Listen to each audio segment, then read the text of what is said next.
qué se ven afectadas? Hay diferentes factores, pero ¿qué está pasando realmente entre la madre y el producto? Imaginemos que yo soy el cordón umbilical, ¿sale? O soy la placenta. Y Emma es nuestro bebé, ¿sale? De repente esa comunicación entre la madre y el producto se empieza a perder, ¿sale?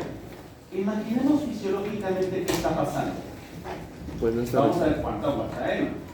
no está recibiendo oxígeno. No está recibiendo oxígeno. Si no le está pasando el oxígeno, ¿hay hipoxia?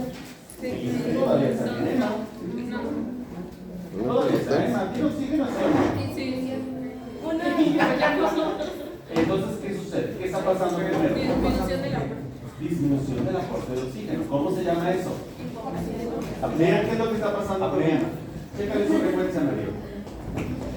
Chécale su frecuencia. ¿Cómo está? Por la caja, es que mis tapas estaban pasando. Está perdiendo. ¿Qué está sucediendo? Vamos a ver No, que se desmaye la Ah, conciencia. perdón. Ándale. Lo mismo pasa con el bebé. El bebé va desde una hipoxemia. Pregunto, no podías respirar. Por lo tanto, ¿qué se estaba acumulando en él? Dióxido de carbono. Entonces, de primera instancia tengo una hipoxemia. ¿Y qué pasa con el bebé? Que va para arriba. Entonces hay una hipercarga. Entonces, nuestro sustento del sufrimiento fetal va a tener una alteración en los cambios de gases, ¿sale? ¿Qué pasa si tengo una hipoxemia y tengo una hipercapnia? ¿Qué le ponen? Es que ya está rápido. Acidosis.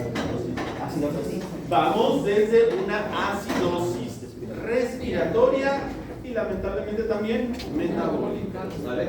¿Qué es lo que? ¿Qué es su clase, su presentación? Y como los odio. Cuando digo que estoy pagando, me acuerdo de lo que se dije, bueno, pues es 20. Entonces, vamos a tener que hay una hipoxemia y hay una hipercapnia, ¿sale? O sea, estamos hablando que hay una alteración entre este aporte de oxígeno entre la madre y el producto, ¿vale? ¿Y ustedes por qué creen que se pueda dar esa alteración en la comunicación? Por un problema de las arterias. Ok. Si dividimos en segmentos, pues vamos a poder decir que ¿quién sería un factor? La madre, la placenta, el cordón umbilical y el producto, ¿sale? Podemos tener estos tres puntos que nos generan alteración. Analicemos. La madre. ¿Por qué creen que la madre nos dé problemas? Pues al no querer jugar. Por ejemplo, ¿ya ven? Es músculo. Dice, pero ¿y en su alimentación? Se le pone que trae balanceados, trae horarios. Una buena alimentación de la madre pues nos va a permitir un buen desarrollo placentario, nos va a permitir una buena cantidad de hemoglobina y por lo tanto un aporte de oxígeno adecuado. Entonces, ¿podría ser anemia? Veamos a ensayarla. ¿Qué tenemos? Desnutrición, tenemos anemia, ¿sale? Tenemos añosa, ¿sale? Puede ser también adolescente, ¿sí? Entonces, vamos a tener... No, tú lo vas a dar, yo no te estoy ayudando, es una introducción. ¿Vale? Lo que quiero es que comprendan el concepto, ¿sale? Entonces, yo voy a tener factores en la madre que me puedan alterar este proceso de desarrollo placentario. Si hablamos de placenta, voy a agarrar los ojos, se los voy a repartir ya todos. Si te lo hago, ya que te enojes. ¿Vale? Ahora, a ver, voy a hacer tu venta, se van entre todos tus compañeros. Sí, por favor. Sí, por favor. Se la van a comer en mi hora para que así no digan, ay, te la guardé para que no te... No, se la van a comer. Entonces, donde vuelvas a estar saliendo por tu venta, vas a ver. Entonces, vamos a tener que esta alteración en el desarrollo placentario, ¿sí? Bueno, nos va a generar que hay una alteración en la comunicación circular de cordón a cuello. ¿Qué está pasando ahí? Pues estrangulamiento. Poco a poquito se va cerrando, ¿vale? O se cierra por completo. Si de repente estoy en un trabajo de parto y yo tengo un circular de cordón a cuello de esta manera, y a lo mejor lo tengo así, pues estoy tranquilo por vida, ¿no? Pero el momento de que el bebé desciende, ¿qué va a pasar con ese circular? Se va a aplastar. Si yo tengo un nudo verdadero, que esté así, el cordón, Pues a lo mejor cuando estemos, pues no pasa nada. Pero al momento de que el bebé descienda, ¿qué va a pasar? Se aprieta, ¿sale? Interrumpe la circulación. ¿Qué pasará en la placenta? ¿Qué le puede generar alteraciones? Un desprendimiento de placenta. ¿Se acuerdan cuando vimos desprendimiento de placenta que va desde un grado 1, grado 2, grado 3? ¿Y entonces qué situación va a tener? Disminución del aporte. No voy a tener, si yo voy desprendiendo la placenta de a poquito, el aporte de circulación pues va a ser menor. Y si se me desprende por más del 30%, acuérdense que decíamos, uno de los datos clínicos de un desprendimiento de más del 30% son alteraciones del bienestar fetal. ¿Vale? Se pierde el bienestar fetal. ¿Qué otra cosa placentaria? Que me altere la placenta. Una placenta creta también. No necesariamente puede ser un factor, pero más que una placenta creta, ¿qué podría alterar a la placenta?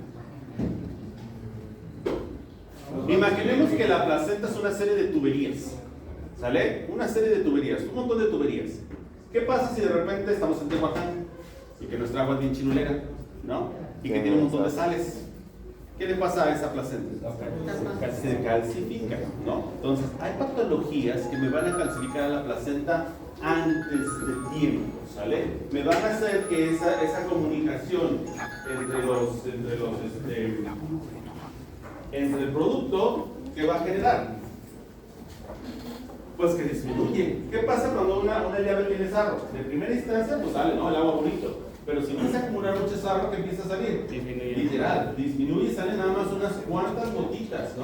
Entonces, aquí lo que voy a estar teniendo es que el proceso de liberación de oxígeno de la madre hacia el producto, pues se va haciendo cada vez menor. Pero, ¿qué me puede generar que la placenta se calcifique antes de tiempo?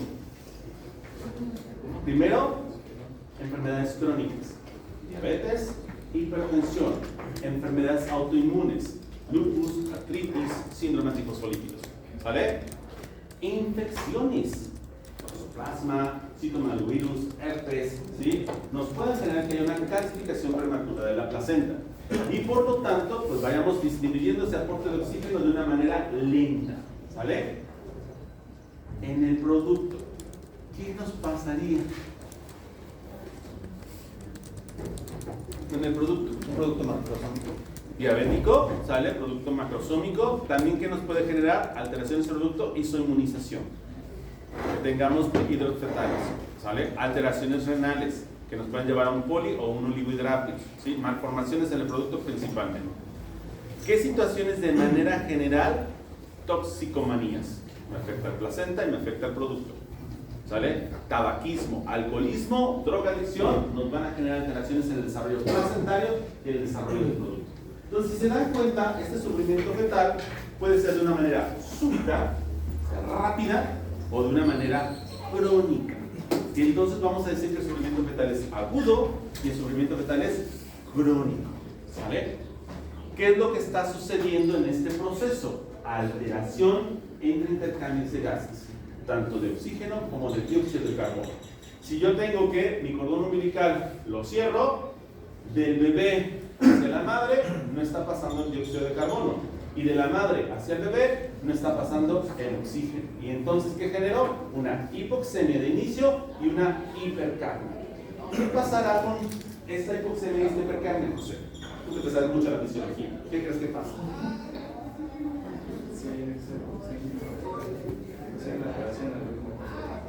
Pero ¿qué está pasando fisiológicamente? ¿Qué pasa con el pH? Disminuye, ¿sale? Y entonces al ver un pH ácido, ¿qué pasa bioquímicamente? Desayuna las proteínas. Ok, ¿qué más?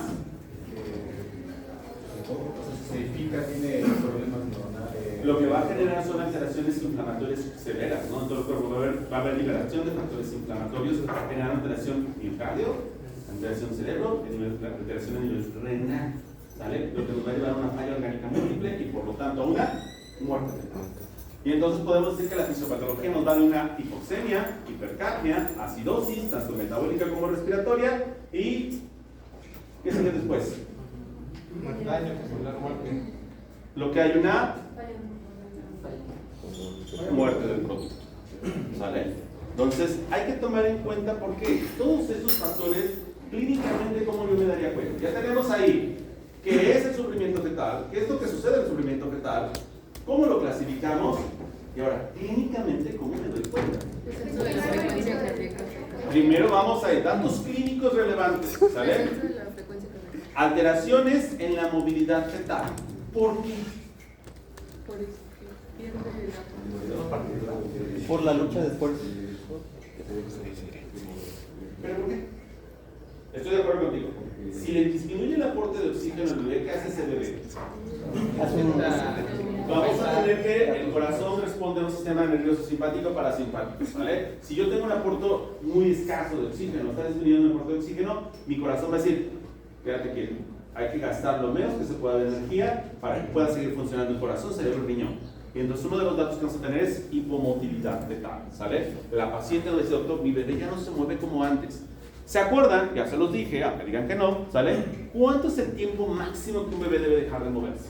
Un minuto, no. 45 minutos, ¿vale? ¿Se acuerdan que les dije? Al principio del embarazo, principalmente en el segundo trimestre, cuando la madre ya recibe el producto, pues ese bebé se mueve mucho, ¿no? Y la mamá te va a decir, doctor, es que se me revolotea. Y se los dije, una vez que se empieza la percepción de los movimientos fetales, no se tienen que dejar de percibir en todo el embarazo hasta el nacimiento. Va a irse modificando la cantidad y la frecuencia dependiendo del trimestre.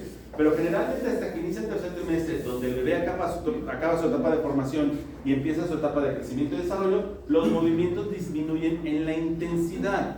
¿Qué quiere decir? Ya no es un giro súbito, pero sí el producto se está estirando, mueve un bracito, empuja, estira una pierna, y son incluso más dolorosos para la madre porque tienen una mayor fuerza, ¿sale? Pero el bebé no deja de moverse. Si ese producto ha pasado más de 45 minutos que no se ha movido, algo tiene que llamar la atención a la madre que no está bien. De primera instancia, ¿qué le daríamos a esta señora para decirle, ¿sabe, señora, ese es su tiempo? ¿Qué haríamos para ver si está bien o no? Estimulación, ¿no? Estimulación a través de movimientos. Señora, va a mover usted a su bebé y vamos a ver si responde. Estímulos auditivos. Póngale usted música, háblele, que le hable el esposo, para que generamos que haya movilidad, ¿sale? Alimentos ricos en glucosa, porque vamos a hablar de maniobras de reanimación, no la coca o el refresco, ¿verdad? Le debes dar un alimento, por ejemplo, de fruta, con miel, granola, que nos ayude a que ese producto tenga energía, ¿sale? ¿La mujer tiene coca? ¿Eh? La mujer tiene Los padres. Una coca. Sustentemos, ¿vale? Ya, sustentemos. ¿Sale? Ok, damos movilidad, ¿sale? A que ese producto se mueva de manera adecuada, ¿sale? Si ese producto no responde a estímulos, no responde a algún tipo de alimento, algo está sucediendo y es candidato a una revisión mayor, ¿sale? Entonces, movilidad fetal. ¿Qué otra cosa? Alteraciones en la frecuencia cardíaca, va a ser un hecho. Les pregunto a ustedes, ¿qué creen que le estaba pasando primero a Emma? ¿Cómo sentiste tu corazoncito cuando empezaste a sentir que te faltó el oxígeno? Taquicardia. Entonces los datos de primera instancia van a ser alteraciones de la frecuencia cardíaca fetal. ¿Y cómo me voy a dar cuenta que hay un problema? Porque lo que vamos a tener es una taquicardia. Entonces de repente si tenemos se eleva y se recupera, de repente se eleva y se recupera, ¿sale? Esos lapsos de taquicardia te pueden estar hablando que puede haber ahí alteraciones en el proceso de comunicación entre la madre y el producto, ¿sale? Si esa taquicardia persiste, ¿cuánto tiempo para decir que es una taquicardia fetal persistente? 10 minutos. Si tú pones algo para valorar a la paciente y durante 10 minutos esa paciente se mantuvo con una frecuencia por arriba de 160 latidos por minuto, hablamos de una taquicardia fetal persistente. ¿Y qué creen que le pasa a ese corazoncito del bebé después de estar trabajando un montón?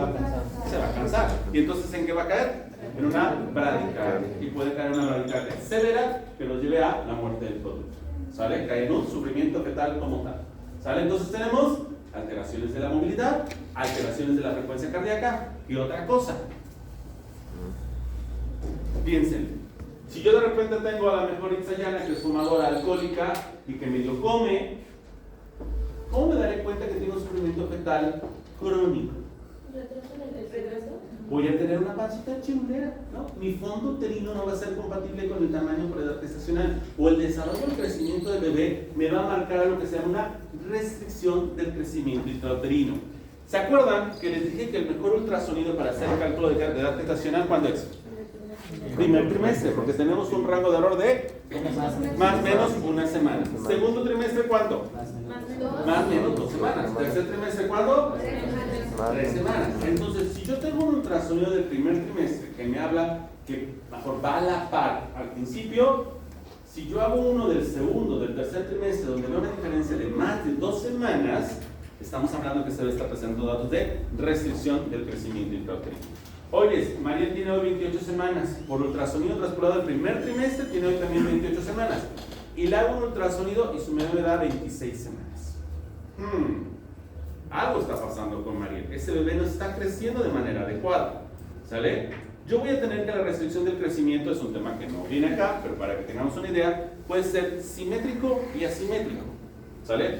Simétrico, ¿por qué? Porque yo de repente veo a ese bebé y no sé, esperamos el bebé de María de 28 semanas y yo mido a su bebé, la cabecita me da 26 semanas, la pancita me da 26 semanas y las piernitas, el ojito femoral, me da 26 semanas. Podemos decir que es una restricción simétrica. Y eso te puede hablar de algo que se llama un pequeño paladar gestacional. Angie es petit. Y si de repente se casa con alguien chiquito, pues cosa más o menos, ¿no? Bueno, imaginemos que Alexis. Con Alexis. con Alexis, ¿no? Chiquito y flaquito, ¿vale? Entonces a lo mejor vamos a tener un bebé pequeño. Y a lo mejor su bebé, pues a lo mejor pesa 2,600, 200, pero es un pequeño paladar gestacional. Hay una disminución en su crecimiento, pero se mantiene. Pero de repente Xayana le toma a su bebé y su bebé me da 28 semanas en cabeza, en la panza me da 25 semanas y en la pierna me da 26 semanas. Es un crecimiento asimétrico. Y entonces ese sí es patológico. Algo está pasando con ese bebé. ¿Sale? Entonces, la medición del crecimiento a través de la altura del fondo uterino o a través del ultrasonido, donde veamos un desfaso en el desarrollo, nos hablará de una restricción del crecimiento intrauterino. A partir de como cuántos criterios se puede como que implicar en que ya es un crecimiento ya patológico, que no es asimétrico. ¿Cómo? Ajá, porque había dicho que era, pues no sé, cabecita de 26, torso de 26. Tú te vas a dar un parámetro, por ejemplo, te van a dar mediciones, cabeza, abdomen y fémur, que son los 3 parámetros, y te va a dar un promedio de 28 semanas. Si los 3 miden 28 semanas, decimos que es un crecimiento simétrico, ¿sale? Pero si la cabeza me da 28, ¿sale? El fémur me da, no sé, 30, y la pancita me da 25, y a lo mejor el promedio te da, en lugar de tener 28 semanas, te da 26 semanas, sí tienes que sospechar de una restricción del crecimiento intrauterino. 2 semanas o más de diferencia entre el tiempo esperado nos habla. Pero no porque este tenga más, no. El conjunto de la sumatoria de los 3 te tiene que dar un promedio, ¿sale? Pero si la cabeza ves que no coinciden los 3, estarás hablando de una restricción asimétrica, ¿sale? Y entonces sí tendremos problemas, ¿sí? Porque será algo patológico, ¿sale? Entonces, disminución de los movimientos, alteraciones de la frecuencia cardíaca fetal, la presencia de una disminución del fondo uterino para lo esperado o un crecimiento menor a lo esperado, al igual que con ultrasonido. ¿Y qué otra cosa? Para decir que estás muriendo. Para que puedas sospechar que hay un dato de sufrimiento fetal.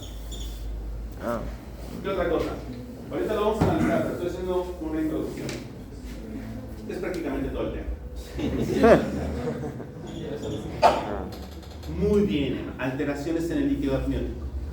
Tanto oligohidrámidos como polihidrámidos nos pueden estar hablando de una alteración de la frecuencia cardíaca, ¿vale? Entonces, nos vamos a quedar aquí porque ya quiero ver para el diagnóstico, lo vamos a hacer a través de unos parámetros que son ultrasonográficos y a través de un registro ecocardiográfico, ¿vale? Ahí sí necesito imágenes. Entonces, vamos a empezar, chicos. Déjenme lavarme las babas de la mano. Empezamos, Ok, vamos a ver sufrimiento fetal. Como inicio vamos a ver el término sufrimiento fetal. Un término que no se debe utilizar porque actualmente este término no significa lo que significa esto. Muchas veces utilizamos este término como un pronóstico de malignidad del bebé, pero a veces el bebé puede tener una taquicardia y no está mal. Al final, cuando tenemos un sufrimiento fetal, esperamos que al nacer el bebé tenga que pasar a un neuropatológico, pero no siempre tiene que ser así. Hay veces que nos dan datos de alarma, pero no es necesario pasarlo a un neuropatológico. Entonces nos recomiendan utilizar este término que es estado fetal no tranquilizador. No sé, bueno, este término fue expuesto por la Sociedad Americana de Obstetricia, pero entonces igual para nosotros como que suena raro decir no tranquilizador. Por esa razón se hizo un consenso por parte de toda la comunidad de habla hispana y quedaron en un acuerdo en que el término más correcto debe ser riesgo de pérdida de vida fetal. Entonces, una vez aclarado esto, bueno, vamos a seguir viendo la experiencia fetal por preocupación, pero el término correcto debe ser riesgo de pérdida de bienestar fetal. Entonces, el sufrimiento fetal va a ser una perturbación metabólica debido a una disminución de los intercambios feto-maternos ocasionado por una alteración del medio interno fetal. Y aquí vamos a encontrar 4 cosas que se pueden alterar. Uno va a ser, vamos a encontrar una hipoxia, una disminución del oxígeno, una hipercapnia, como ya comentó el doctor, que se va a aumentar el CO2, una hipoglucemia por alteración de la difusión de la glucosa y una acidosis, esto como resultado de la acumulación de CO2. Esto va a interferir en el funcionamiento celular normal y esto nos puede conducir a daños que sean irreversibles o incluso llevarnos hasta la muerte fetal. Entonces, como ya lo habían visto, hay 3 cosas importantes: los factores fetales, maternos y placentarios. En los maternos tenemos uno de los más comunes es la anemia, y este nos va a llevar a una disminución del oxígeno que se va a encargar. ¿A partir de qué niveles considero anemia en una mujer embarazada? Porque acuérdense que en una paciente no embarazada, pues ya es un nivel un poquito más alto, pero en la mujer embarazada decíamos que hasta qué parámetro, lo vimos en fisiología. 11.5, ¿vale? Estamos hablando de una hemoglobina de 11.5, podemos considerar que ya por debajo de esto es una anemia. Entonces, de ahí retomamos la importancia del control prenatal y de los laboratorios del primer trimestre. ¿Por qué? Si de repente llega Itzayana a mi consulta y tiene 8 semanas de gestación y tiene una hemoglobina de 8, ¿en qué grado de anemia está? ¿Leve, moderada o severa? Moderada. Y si yo sé que fisiológicamente, ¿qué va a pasar en el segundo trimestre? Va a haber una hemodilución fisiológica y esa hemoglobina va a bajar. ¿Qué va a pasar con ese mechirulerín? De primera instancia, cuando está chiquito, él va a comer y no le va a importar que Itzayana tenga o no tenga nutrientes y va a tener un desarrollo adecuado. Pero ¿qué va a suceder cuando tenga una menor cantidad de hemoglobina? Ya no va a tener, y entonces ese trofoblasto no se va a desarrollar de manera adecuada y ese bebé va a empezar a crecer de una manera lenta. Pero acuérdense que esto es bien importante, no nada más es decir, pues ya se hizo chiquito. ¿Por qué no creen que sea, por qué creen que es importante? Porque no nada más es su desarrollo biofísico, sino también su desarrollo neurológico. Y entonces lo que vamos a tener un niño con una restricción del crecimiento intrauterino va a ser con una menor cantidad de conexiones interneuronales y desarrollo de neuronas. Por lo tanto, aparte de que tengamos un bebé pequeño, vamos a tener un bebé con un deterioro cognitivo. ¿Sale? Y de repente vamos a tener que ese niño no levanta la cabecita de manera adecuada en tiempo y forma, no camina de manera adecuada, no cuesta trabajo aprender, llegó hasta octavo de medicina y vamos a tener alteraciones en su desarrollo. Entonces, independientemente de que no tenga un crecimiento, lo que más nos va a preocupar es la alteración cognitiva de ese recién nacido. ¿Sale? Por eso es muy importante el control prenatal y todas las intervenciones que ustedes van a hacer para evitar que lleguemos a ese punto. Preeclampsia. Acuérdense que, ¿cómo me voy a dar cuenta yo que esa paciente tiene un riesgo para preeclampsia? Aumento de la presión. Ok, pero eso es cuando ya lo tengo. Pero ¿se acuerdan que habíamos hablado que cómo me doy cuenta yo en pacientes, por ejemplo, tengo Itzayana, desnutrida, alcohólica, drogadicta, ¿sale? Y que tiene un alto riesgo para enfermedad hipertensiva. ¿Qué estudio le puedo yo hacer a ella para dar una idea? ¿Ultrasonido? No. Sí. Flujometría de arterias uterinas para valorar la cantidad de flujo hacia el producto y que nos dé un riesgo para enfermedad hipertensiva del embarazo y restricción del crecimiento. ¿Sale? Diabetes. Vamos a ver nuestro próximo tema. ¿Cómo vamos a hacer el diagnóstico de diabetes? Que puede ser pregestacional. Los que van a dar ese tema, que lo dividan en dos: en pregestacional y gestacional. Nada más. ¿Vale? Y de ahí van a sacar las patologías. Se dividen en pregestacional y gestacional. ¿Qué quiere decir? Que ya lo tenían desde el embarazo y la que hizo el embarazo. ¿Vale? Cardiopatías, nefropatías, hipertensión crónica, enfermedades de la colágena, lupus, artritis, síndrome de tifosfolípidos, malnutrición grave, toxicomanías, infecciones como cuál. Hablamos del torch, toxoplasma, citomegalovirus, herpes, ¿cuál es el otro? Ay, no, me lo recomiendo. Toxoplasma, citomegalovirus, varicela, rubiola, ¿vale? Que nos puedan generar alteraciones. Y alteraciones del trabajo de parto, pero ahí hablamos de una causa dinámica uterina. ¿Cómo lo puedo ocasionar? Un uso inadecuado de la oxitocina. ¿Se acuerdan cómo les decía? Si de repente, ¿cuánto tiempo puede pasar ese bebé sin respirar con las contracciones? Un minuto. ¿Sale? Entonces, si yo tengo una policistolia, ¿sale? Que estén muchas contracciones, pues vamos a generar que haya una alteración en la dinámica y por lo tanto haya una disminución de oxígeno. Muy bien, ¿qué sigue? ¿Te la paso? Sí. Entonces tenemos igual las causas de origen fetal, que pueden ser las malformaciones como anomalías cromosómicas, síndrome dismórfico, embarazo múltiple y procesos infecciosos. Y las causas presentarias como el desprendimiento prematuro, calcificación, placenta previa, lesiones del cordón con nudos circulares, una brevedad o un colapso, y poli o oligohidratos. Nudos verdaderos. ¿Han visto nudos verdaderos? ¿Nunca en su vida? Ay, maldita pobreza. Pero por eso está subiendo, profesor. ¿Es algo raro? Me acuerdo de ustedes. Le toma foto. Ve algo raro. Esta me la pasó la doctora Cuadro porque estaba que guardaba mis fotos, que le tocó a ella ver. Por eso le doy sus créditos. Vean, tiene 1, 2, 3, 4, 5, 6 nudos por una cuello. Obvio, se murió el producto. Vean. ¿Ya vieron? Tiene 6 circulares de cordón a cuello. Mala suerte, ¿no? Vean. 6 circulares de cordón a cuello.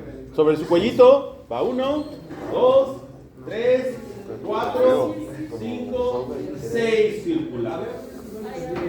Está la cabeza y el cuello, todo alrededor del cuello. Como si fueran anillos, ¿no? Voy para allá, voy para allá.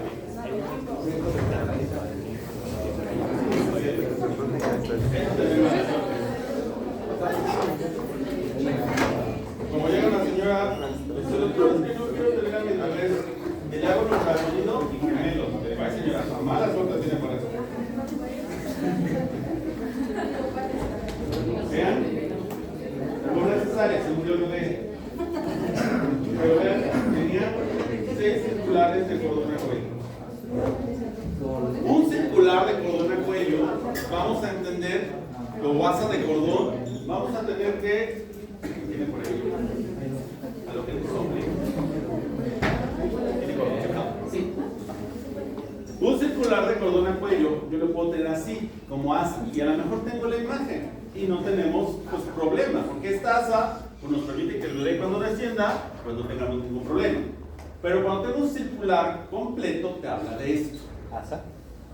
¿Ya se dieron cuenta? Un asa de cordón está así, como si fuera un charco. ¿Sale? A lo mejor el mejor de Alexis. Pésame los de Alexis. Cuando hablamos de un asa de cordón, nosotros lo vamos a ver y vamos a ver qué pasa así. Esto lo puedo ver por ultrasonido, sin ningún problema, ¿sale? Pero cuando yo tengo algo así, ¿sale? ¿Cómo creen que se vea ese cuellito?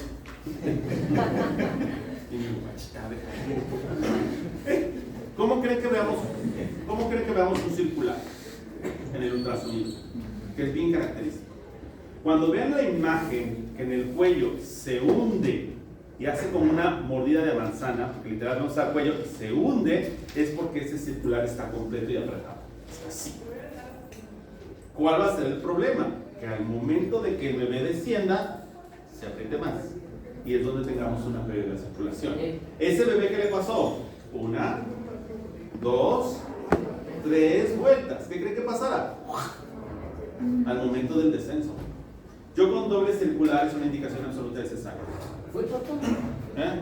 No, se murió. Fue cesárea, pero se murió. ¿Sale? Pero imaginemos que eso es algo que puedes ver por ultrasonido. ¿Sí? Pero ¿creen ustedes que podamos ver por ultrasonido esto? No necesariamente. ¿Qué es esto? Un nudo verdadero. ¿Ya se dieron cuenta cómo el mismo cordón se entrelazó e hizo un nudo verdadero? ¿Sale? Esto es un nudo verdadero. Entonces, esto no lo puedo ver por ultrasonido. ¿Cómo me di cuenta? Alteraciones en la frecuencia. ¿Vale? Alteraciones en la frecuencia. Vean. ¿Vale? Alteraciones en la frecuencia fatal, porque de repente ese cordón, cuando el bebé se movía, se apretaba. Y entonces al apretarse, ¿qué va a pasar? Pues disminuye el aporte de oxígeno. ¿Ya se dieron cuenta? Perdón. Se está Como buñuelo. chamaco, ¿no? Se enredó solito.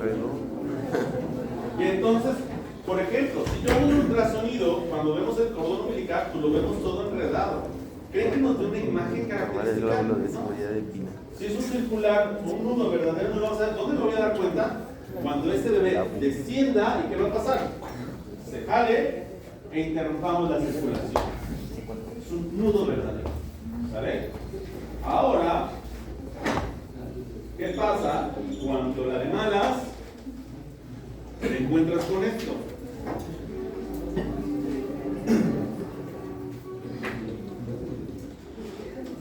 A ustedes acá, a los cuatro, les pregunto, ¿es un circular o un nudo verdadero?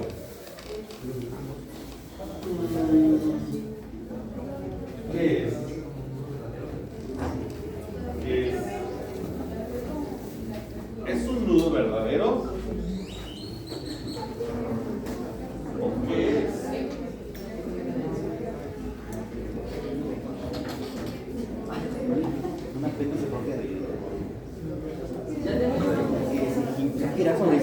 ¿Qué pasó aquí? ¿Es un nudo verdadero o qué es? ¿Es un nudo verdadero o qué es? ¿Qué piensas, Eri? ¿Qué va a ser químico? ¿Qué es? A la Eri le veo futuro de ginecólogo. No diga que no va a ser. Pobre Eri. Pero sí, a todos les he atinado. Eres a la única que le veo futuro de ginecólogo. Le voy a ganar, voy a ser la primera. Ah, yo. Ah, sí. ¿Qué creen que esté pasando aquí? ¿Será un nudo verdadero o qué será? Es una malformación funicular, ¿sale? El cordón umbilical se formó, hizo una torsión solito. Y entonces hubo un sufrimiento fetal crónico, ¿sale? Ese producto yo lo metí por una restricción del crecimiento. ¿Y por qué ¿Sale? se puede dar? ¿Malformación? ¿Te tocó? Chiquito, chirulero, así flaquito, ¿no? ¿Y cómo lo vamos a ver? Porque se empieza... ¿Cómo creen ustedes? Por ejemplo, ahorita vamos a ver un poco la fisiopatología y vamos a ver que estas alteraciones en el cordón umbilical pues nos van a generar que haya estrés, ¿vale? En este producto que yo de repente le disminuyó el oxígeno y empieza a haber hipercapnia y empieza a haber procesos inflamatorios, va a haber un aumento en la liberación de cortisol, va a haber un estrés en el producto. Y ese estrés en el producto, ¿qué creen que haga clínicamente en él? Este aumento de cortisol y estrés en el producto, ¿qué creen que le haga a él, al producto? Como un dato clínico, liberación de esfínteres, ¿sale? El bebé se va a hacer popó adentro. Y entonces tenemos lo que es el líquido meconiano, ¿sale? Y entonces, si ese bebé, desde chiquitito, desde semanas previas, le estamos haciendo que libere su bolita, así de repente, ¿sale? Ese moco o ese tono verde se torna en un color amarillo. Y entonces, cuando tenemos el líquido amniótico amarillo, decimos que el paciente tuvo un sufrimiento fetal crónico, porque ya es viejo, ¿sale? Cuando el líquido amniótico tú le rompes y es verde espeso, que va desde tinte meconial hasta un verde espeso como sopa de chícharos, que te habla que se está haciendo popó y va a ser un sufrimiento fetal agudo. Te dará datos clínicos de que ese bebé está sufriendo, ¿sale? Y esto estamos hablando de nudos circulares, brevedad. ¿Qué es brevedad? Que esté muy pronto. Como los de acá, ¿no? Que tienen chiquito. Y entonces, ¿qué va a pasar con ese cordón?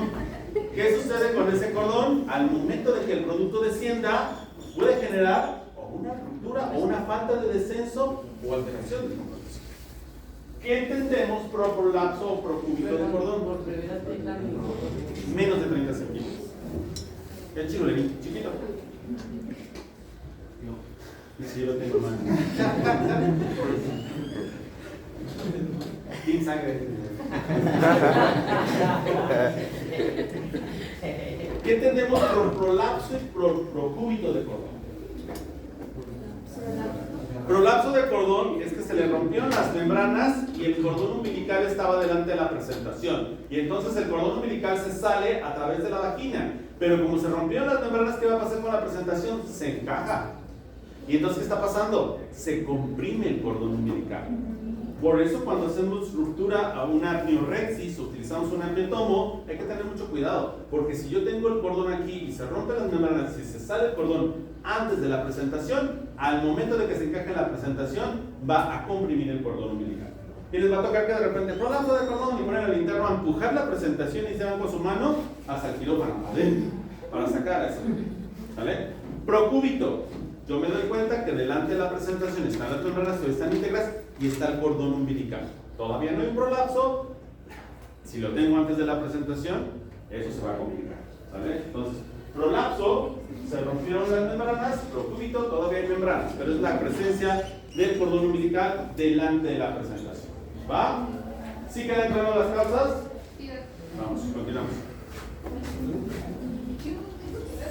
Entonces, todos estos efectos van a tener un impacto sobre el feto, tanto en su crecimiento, vamos a tener productos más pequeños de lo normal, su desarrollo, que hablamos de las alteraciones a nivel neurológico.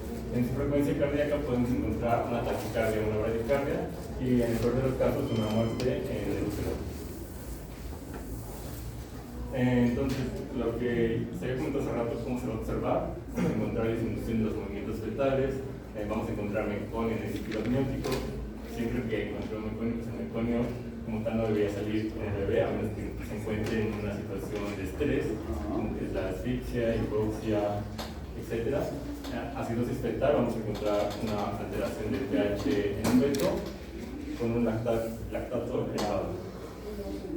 Y para algunas formas de encontrar estos signos que podemos decir son el monitor fetal electrónico o el dispositivo Doppler. La ventaja del monitor fetal electrónico es que pues, lo ponemos en la mamá y ahí lo monitorizamos durante un largo tiempo. Y muchas veces en el Doppler podemos encontrar alteraciones momentáneas del bebé y si no se interpreta de la manera correcta, pues podemos dar algo que no sea correcto.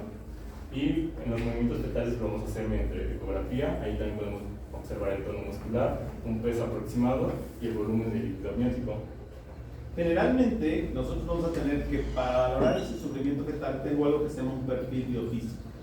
El perfil biofísico es un estudio que comprende un estudio tococardiográfico para valorar la frecuencia cardíaca fetal y un ultrasonido para valorar características en el producto. El registro tococardiográfico se hace a través de un equipo, que lo vemos ahí, el chulero, que se llama tococardiógrafo. Y ese tococardiógrafo tiene tres aditamentos. Es el dinamómetro, el ultrasound y el receptor de movimientos fetales. El dinamómetro es el que vemos en la parte superior, que se encuentra a nivel del fondo uterino. Si se llama dinamómetro, ¿para qué servirá? Para medir las contracciones. Para medir los movimientos. No, las contracciones. ¿Para qué? Para medir contracciones. Para valorar las contracciones. Si hablamos de la intensidad de las contracciones, por eso es dinamómetro, porque va a valorar la intensidad y la frecuencia de las contracciones. El ultrasound está abajo, ¿para qué nos servirá? Para la frecuencia cardíaca. La frecuencia cardíaca nos va a registrar los ascensos, descensos y parámetros de la frecuencia cardíaca fetal. ¿Sale? Y por último, el receptor, que es el que le vamos a pedir a la madre que lo tome y que cada vez que ella perciba un movimiento, presione. ¿Sale? Y entonces vamos a hacer lo que es un registro tococardiográfico. ¿Sale? Ese registro tococardiográfico, me imagino que ahorita van a hablar de él, pero es un registro que se hace durante 20 minutos. ¿Sale? Y nosotros vamos a valorar cómo se encuentra la frecuencia cardíaca fetal del bebé. El otro complemento es el ultrasonido. ¿Qué te va a valorar? Movimientos fetales, movimientos respiratorios, tono fetal y líquido amniótico. El peso no es un parámetro del registro del perfil biofísico, ¿sale? Pero les pregunto, ¿en qué momento haremos estos estudios? En cualquier momento. A partir del tercer trimestre, ¿vale? ¿Por qué? Porque nuestro sistema nervioso ya está maduro, podríamos decirlo así. Antes inmaduro para hacer un registro, para hacer un perfil biofísico por ultrasonido. Entonces, este tipo de estudio va a ser un parámetro a partir de las 28 semanas de gestación. ¿Vale? Toda paciente diabética, crónica, fumadora, drogadicta, ¿sale? Porque eran todos anteriores. Entonces, vamos a ver qué es. Vamos a hacer un registro de manera rutinaria para valorar bienestar fetal o en caso de que se esté dando un cuadro agudo. Para que la paciente sea fumadora, o sea, sea catalogada como fumadora, tiene que tener un consumo. Normalmente las pacientes son bien chistosas. Porque pues, si es casual, o sea, que dicen, que salen con amigas o. Así sea un tabaco cada 2 semanas, pero que se hace durante el proceso de embarazo, va a generar problemas. Si la paciente para conseguir. No, o sea, yo pensé que antes. O sea, por ejemplo, si ya no es fumadora. Tengo 6 meses para que no le cause ningún problema a ese cerebro. Sí, exacto. Pero digo, las mamás son bien chistosas de que soy fumadora, doctor, ¿cuántos cigarrillos al día? No, pues unos 5 al día. Y entonces como que, pero desde que me enteré que estaba embarazada lo dejé. Ajá. ¿A qué momento se enteró que estaba embarazada? No, pues a las 16 semanas. Para que no haya una afectación del tabaquismo o de cualquier droga, tiene que haber una suspensión por lo menos de 6 meses previos. Oye, yo fumaba cristal, por ejemplo, tengo una paciente que me dijo, no, es que consumía cristal. ¿Cuándo lo dejé? No, pues es que todavía en el primer, o sea, ella es muy consciente, lo dejé de fumar y ahorita está con una atresia de la válvula intercostal, te lo toda una malformación y es secundario el consumo de cristal. ¿Sale? Entonces, hay que entender que todos esos factores, medicamentos, toxicomanías van a ser un factor adecuado para un mal desarrollo del producto. ¿Vale? Entonces, vamos a hacer este tipo de registros posterior a las 28 semanas de gestación. ¿Vale? Entonces, la monitorización de la frecuencia cardíaca fetal, tendremos que una frecuencia cardíaca fetal normal está entre 120 a 160 latidos por minuto.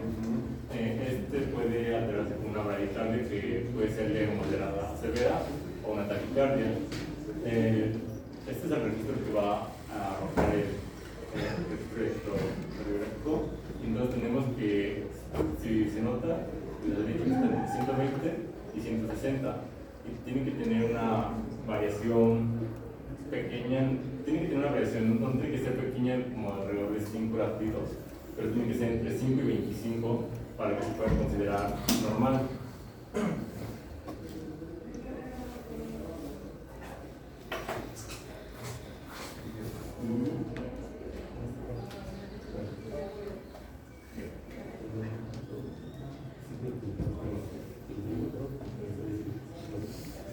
Sí, pues vamos a tener preguntas de exámenes, les voy a poner casos clínicos y motivos.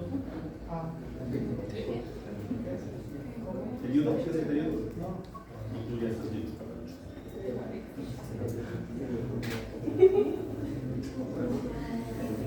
la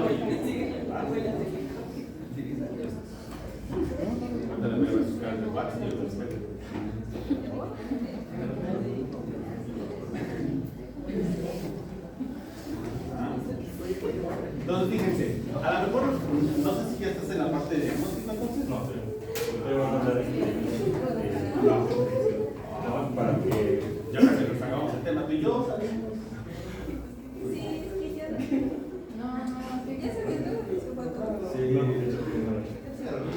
También ya saben la causa del problema de agudo.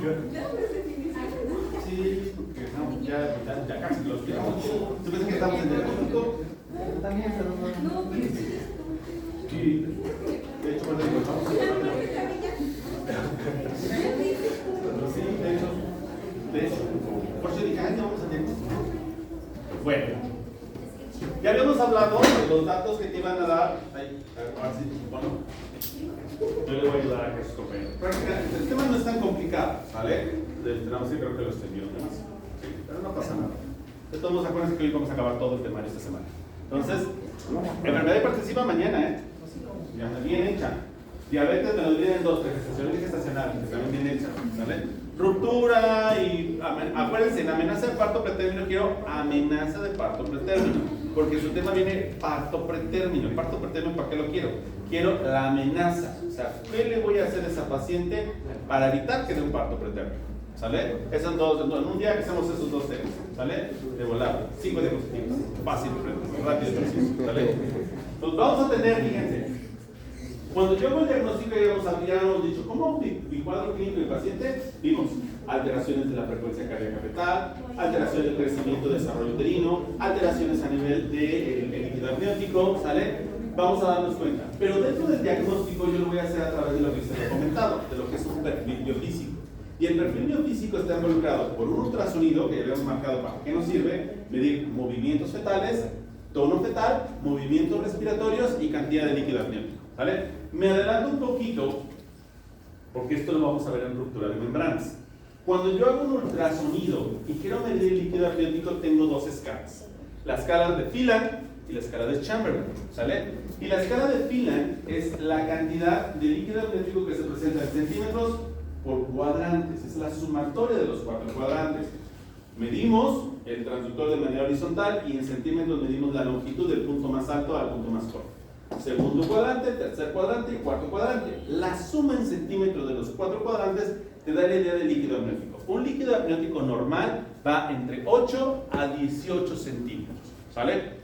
Por arriba de 18 hablamos de polihidramios, por debajo de 8 hablamos de oligohidramios. Y entonces el oligohidramio yo lo voy a tener en leve, moderado y severo. El oligohidramio, un oligohidramio leve es entre 6 y 8 centímetros. Un oligohidramio moderado entre 4 a 6 centímetros. Y un severo menos de 4 centímetros. ¿Sale? ¿En quién cree que tenga más problemas? En el oligo, pero ¿cuál de todos? Pues en el severo. ¿Sale? Entonces, nosotros vamos a valorar el líquido amniótico. Movimientos fetales. Yo voy a hacer desde que el bebé haga esto, se rote, estire, se mueva, y lo voy a valorar. La cantidad de movimientos que se presentan durante el tiempo del registro, ¿sale? Tonicidad. ¿Cómo valorar el tono en un bebé intrauterino? ¿Qué tendría yo que observar? ¿Cómo ver? Con la fuerza, por ejemplo, cuando Espasticidad. Por ejemplo, que yo vea que hace esto.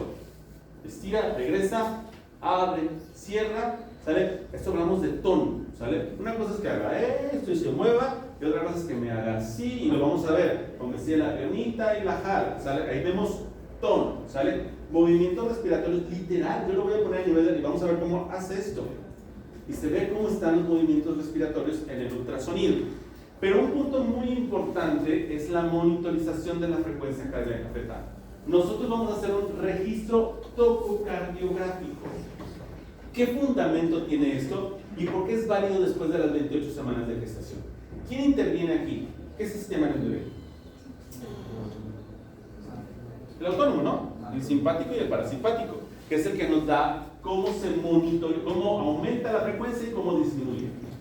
Nosotros vamos a decir que hay variabilidad. La variabilidad son fluctuaciones entre la frecuencia cardíaca fetal de sus parámetros normales, ¿sale? Pero podríamos decir que entendamos por variabilidad como el ascenso y descenso de la frecuencia cardíaca fetal basal, ¿sale?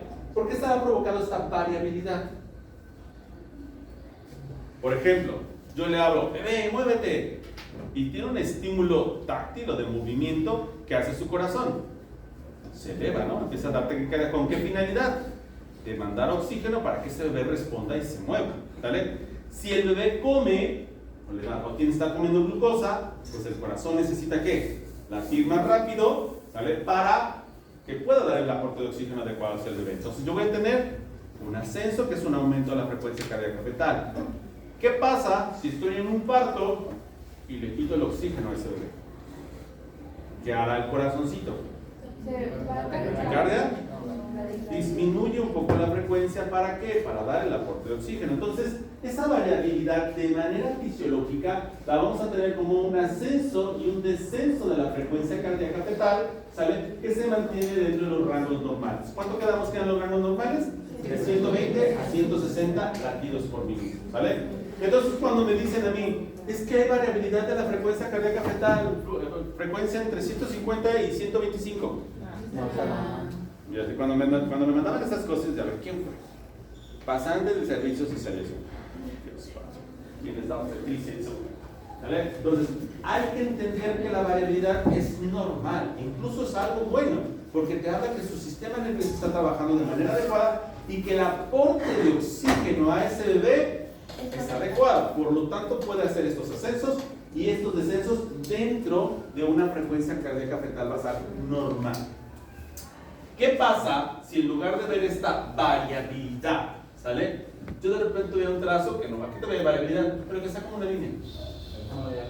Como la de arriba, vean. ¿La vieron? O la de hasta arriba. ¿La vieron? Está en una frecuencia basal, imaginemos que tiene 130 latidos por minuto. ¿Está bien la frecuencia? Sí. Pero ¿cómo es ese trazo? No hay variabilidad. ¿Eso qué quiere decir? ¿O cómo lo traspolamos? Como que Que no hay aporte de oxígeno Adecuado hacia el producto. Por lo tanto, ¿qué hace el corazoncito? Se queda quieto. Es Y no como res- la movilidad también, ¿no? Que también se queda. Exactamente. Entonces aquí estamos hablando, al no haber variabilidad, ¿de qué estamos pensando? Que hay pérdida del bienestar fetal, porque no hay el suficiente aporte de oxígeno hacia el producto y por lo tanto no tenemos variaciones en la frecuencia cardíaca fetal. Para eso me sirve un registro. Yo voy a poner un registro ecocardiográfico, pongo mi ultrasonido, mi dinamómetro y lo voy a registrar durante 20 minutos, ¿vale? ¿Y qué pasa si yo veo un trazo así? A eso se le llama un trazo no reactivo o silente.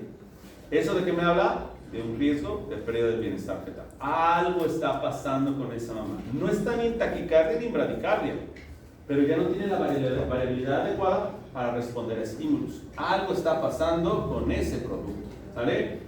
Entonces, ausente, un rango de amplitud indetectable. Vean, no hay ningún movimiento, es como una línea, como que hubiera trazado así. Mínima, rango de menos de 5 latidos por minuto. ¿Vale? Vean allá. Moderada, de entre 5 a 25 latidos por minuto, que sería la normal. Tú vas a tener tu registro y va a ver por parámetros. Por ejemplo, ahorita va a decir 120, 130, 140, 150, 160. Entonces tú tienes este parámetro para ver cómo está la basal. ¿Tienes una basal de cuánto? De 140, ¿no? Y entonces valoramos. Cada esto te dan latidos por minuto. Cada cuadrito es un latido por minuto, ¿sale? Entonces, si estamos hablando que hay entre 5, aquí son 20, 30, 40, generalmente son 4 cuadritos, ¿sale? Porque te van dando de 2 en 2, ¿sale? Y entonces vamos a tener que, vean acá, hay un ascenso que va de 5 latidos, está re bien. Aquí otro ascenso, aquí va más, aquí son 25, ¿me vieron? 25, 25, 25, y está normal, ¿sale? Para decir que un registro tococardiográfico es adecuado, yo tengo que tener más de 3 aceleraciones en ese registro con 10 minutos. ¿Sale? Si yo tengo, por ejemplo, allá de repente tengo un pico, uno nada más en 20 minutos, en 10 minutos, perdón, no funciona. Si tengo otro, es adecuado. Eso es un trazo chido, bien reactivo. ¿Sale? Pasa la que sigue. Ahí está. Yo también voy a tener este proceso de desaceleraciones. Mi corazón responde a una disminución de oxígeno de manera fisiológica. Y entonces una desaceleración es el momento de la frecuencia cardíaca. Bueno, para que me entendamos, ¿no tienes la definición de desaceleración? No. A ver, regresa a la anterior. Ahí está, desaceleración. Entonces, es como que ese es más el origen. Entonces, normalmente, una desaceleración va a ser una disminución en los latidos por minuto dentro de la frecuencia cardíaca fetal basal. ¿Sale? ¿Qué quiere decir? Si yo tengo una frecuencia cardíaca fetal basal de 130 latidos por minuto, una desaceleración, al igual que una aceleración, van a ser un descenso de 5 a 25 latidos por minuto, que todavía se mantienen dentro del rango hasta de los 110 latidos por minuto. Normalmente una desaceleración va a ser por una compresión del aporte de oxígeno, ¿sale? Y puede ser por compresión de la cabeza, cuando el bebé está en el canal de parto se comprime la cabeza, o por compresión del cordón umbilical. Y entonces yo voy a tener ahora sí desaceleraciones tempranas y desaceleraciones tardías.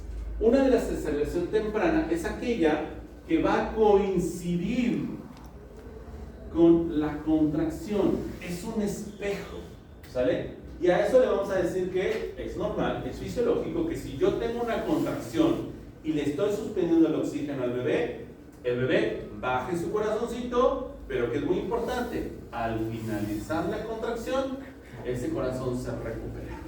Y a eso lo conocemos como una DIP 1 o una desaceleración temprana, que es fisiológica, normal, sin ningún problema. ¿Sale? Pero ¿qué pasa? Ahora las tardías. ¿Qué es lo que sucede cuando viene mi contracción? Mi bebé responde de manera adecuada, pero al terminar la contracción, ese corazón no desciende y tiene una bradicardia. ¿Qué creen que está sucediendo fisiológicamente?